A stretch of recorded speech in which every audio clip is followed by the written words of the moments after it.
नमस्कार, मेरा नाम है मीतू माथुर बधवार। भाषा और संस्कृति को समर्पित इस चैनल पर आप सभी का बहुत बहुत स्वागत है। दोस्तों, किसी ने खूब कहा है कि किताबें इंसान की सच्ची मार्गदर्शक होती हैं, सच्ची दोस्त होती हैं। ठीक ही तो है, किताबें खुद भले ही जड़ हो, लेकिन हमारी चेतना को नई गहराइयाँ देती है। यही वजह है कि जब किताबों को पहली बार सार्वजनिक किया जाता है तो उसके लिए बड़े बड़े समारोह आयोजित किए जाते हैं। ऐसा ही किताबों का एक बहुत बड़ा समारोह इस समय दिल्ली में चल रहा है। दिल्ली में लगा हुआ है विश्व पुस्तक मेला। तो जब मैं इस पुस्तक मेले में गई तो मैंने देखा कई जगह लिखा था पुस्तक लोकार्पण समारोह, कहीं लिखा था पुस्तक विमोचन समारोह। एक ही काम के लिए दो दो शब्द, क्या दोनों सही हैं या फिर इनमें से कोई एक सही है? सही और सटीक शब्द क्या है पुस्तकों को सार्वजनिक रूप से अर्पित करने के लिए? आइए इस वीडियो में इसी पर चर्चा करते हैं। अच्छा, तो पहले बात करते हैं विमोचन की। विमोचन एक तत्सम शब्द है, यानी यह संस्कृत से ज्यों का त्यों हिंदी में आ गया है। तो अपने पुराने फॉर्मूले पे लौटते हैं और समझते हैं इस शब्द की संरचना।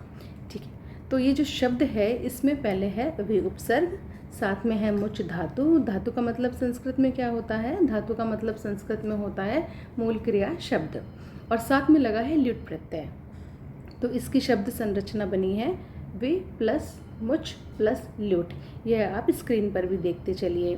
तो ये जो विउपसर्ग होता है ना, ये बहुत सारे अर्थ देता है, लेकिन इसका एक अर्थ यह भी होता है कि ये विशेषता का द्योतक होता है। जैसे ज्ञान में विउपसर्ग लगाइए, क्या बना? विज्ञान। विशेष ज्ञान विज्ञान है। ल्युट् प्रत्यय की गहराई में जाने की हमें कोई ज़रूरत नहीं, क्योंकि इतना ही समझ लेना काफ़ी है कि विमोचन में ल्युट् प्रत्यय लगता है। इस अर्थ को, इस शब्द को समझने में इसकी आवश्यकता नहीं है। मुख्य बात है मुच धातु। मुच धातु जो है उससे मुक्त शब्द बनता है, तो इसका मतलब होता है किसी संकट, विपत्ति, कैद वगैरह से छुड़ाना।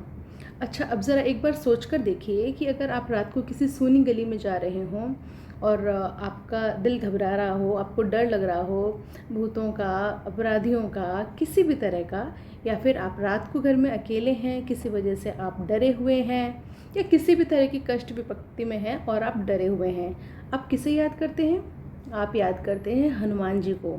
और हनुमान जी को क्या कहते हैं? हनुमान जी को कहते हैं संकट मोचक। क्यों? क्योंकि वे हमें संकटों से मुक्त करवाते हैं। मनुष्य तो मनुष्य, उन्होंने तो श्री राम को भी संकटों से मुक्त करवाया था। याद कीजिए, रामायण में जब लक्ष्मण मूर्छित हो गए थे तो श्री राम ने किसको पुकारा था? किसे याद किया था? उन्होंने याद किया था हनुमान जी को। और हनुमान जी ने संजीवनी लाके न सिर्फ लक्ष्मण को प्राण संकट से उबारा था, बल्कि राम जी को भी इस विकट परिस्थिति से निकाला था जबकि युद्ध चल रहा था और उनके प्रिय भाई जो थे वो मूर्छित हो गए थे। तो मुच शब्द का अर्थ आप समझ गए होंगे, इसका मतलब है मुक्त करना। अच्छा, अब इसी के एक दो उदाहरण और देखते हैं।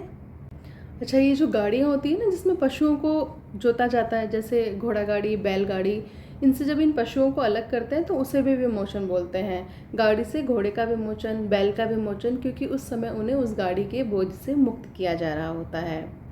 इसी तरह से दूसरा देखिए, धनुष से जब बाण छोड़ते हैं, धनुष से बाण को मुक्त करते हैं तो उसे कहते हैं बाण का विमोचन। ऋण से मुक्ति पाने को क्या कहते हैं? ऋण से मुक्ति पाने को कहते हैं ऋण मोचन।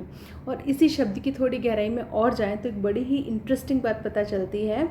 वो ये है कि ये जो मोची शब्द है ना, जूते बनाने वाला, उसके मूल में भी मुच धातु ही है।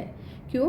क्योंकि वह किसी मरे हुए जानवर की उतरी हुई चमड़ी, किसी मरे हुए जानवर से अलग या मुक्त की हुई चमड़ी से जूते बनाता है, इसलिए उसे भी कहते हैं मोची। तो अब आप अच्छी तरह समझ गए होंगे ये जो मुच धातु है किस तरह से किसी को अलग करने या मुक्त करने के अर्थ में प्रयुक्त होती है। अब बात करते हैं लोकार्पण की। तो लोकार्पण तो एक ऐसा शब्द है जो अपना अर्थ खुद ही स्पष्ट कर देता है। यह लोक और अर्पण, इन दोनों से मिलकर बना एक सामासिक पद है। लोक का मतलब होता है संसार या लोक, और अर्पण का मतलब होता है किसी के प्रति कुछ देना। तो लोकार्पण का मतलब हुआ लोगों के प्रति कुछ अर्पित करना। यही वजह है कि बांधों, पुलों, किताबों के लोकार्पण समारोह होते हैं। तो अब सवाल यह है कि छपने के बाद जब किताब को सार्वजनिक करना हो तो कौन सा शब्द ठीक रहेगा, लोकार्पण या विमोचन? आप खुद देख लीजिए। किताब को किसी कष्ट या विपत्ति से तो नहीं छुड़वाया जा रहा ना, बल्कि उसे तो बेचने से पहले लोगों को अर्पित किया जा रहा है। लोकार्पण कार्यक्रम के माध्यम से लेखक और पाठक के बीच में एक संवाद कायम करने की कोशिश की जा रही है। तो किताब के मामले में लोकार्पण शब्द ही ठीक रहेगा।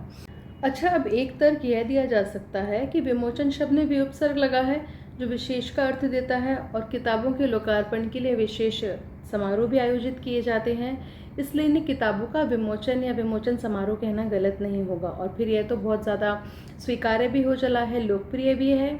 तो ऐसा नहीं है दोस्तों कि किताबों के लिए विशेष समारोह आयोजित किए जाते हैं इसलिए इसे किताब या पुस्तक विमोचन समारोह कहा जाता है, बल्कि इसकी असल वजह यह है कि अंग्रेज़ी में किताबों के लोकार्पण के लिए बुक रिलीज़ शब्द का प्रयोग किया जाता है और उसी का अनुवाद करते हुए हम पुस्तक विमोचन कहने लगे। लेकिन जब हमारे पास में एक सही, सटीक और तर्कसंगत शब्द है तो हमें ऐसे किसी भी उलझन वाले शब्द में पढ़ने की ज़रूरत ही क्या है, क्यों ना हम सही शब्द का ही प्रयोग करें।